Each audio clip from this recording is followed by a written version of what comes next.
झकास कोनो गाना गा देते तो मन हो जाए। अरे बाबा बुढ़ौती में खोखत भी हुआ मन भी हरियावा क्या? अरे लाल हड्डी छोड़ के चमड़ा झूल जाला लेकिन मन ना बुढ़ाला ये लाल। बाप रे बाप सही गल गला ये भैया कि बुढ़वा देखई में बूढ़ लेकिन मन ना मानेला।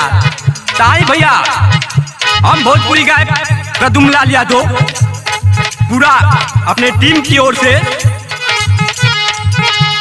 काची उमरिया बा चढ़ल जवानी,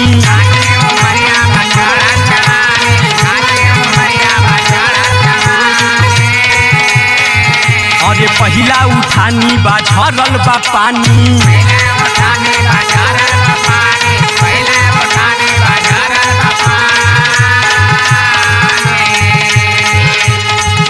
अरे काची उमरिया बा चढ़ल जवानी, पहिला उठानी बा झरल बा पानी। अरे मरले पटेंग पिया रतिया चपके, अरे मरले पटेंग पिया रतिया चपके, डायल भइल बा कमरिया हचके, डायल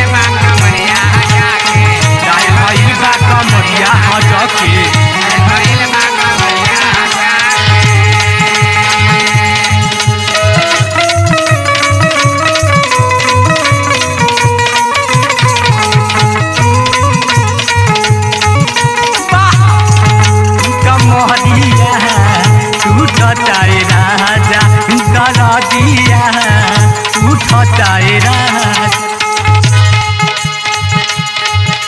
कहता लड़किया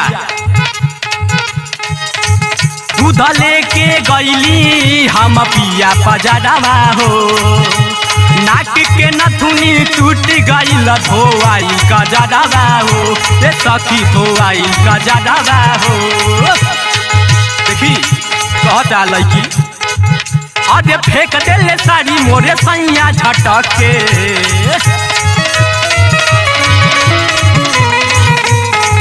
अरे फेंक देले साड़ी मोरे सैया झटके, डायल भइल बा कमरिया हचके, डायल भइल बा कमरिया हचके, डायल भइल बा कमरिया हचके।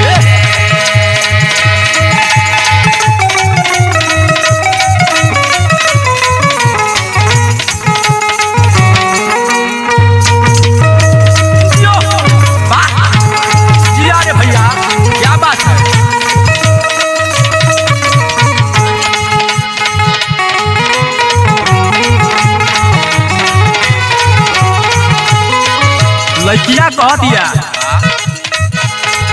जाने नहीं पवली हम पिया के बतिया हो गईल मोरे दूरे गति सुहागे के रतिया हो, ए सखी सुहागे के रतिया हो, ए सखी सुहागे के रतिया हो, ए सखी सुहागे के रतिया हो।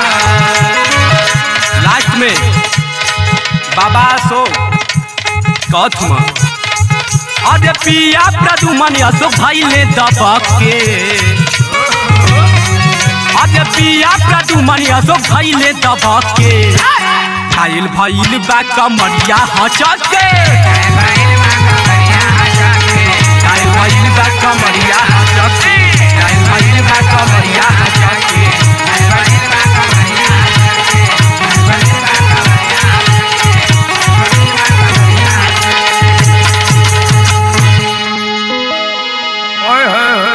बड़ा मन हरिया गई लाल जिया शेर बनल है यही तरह।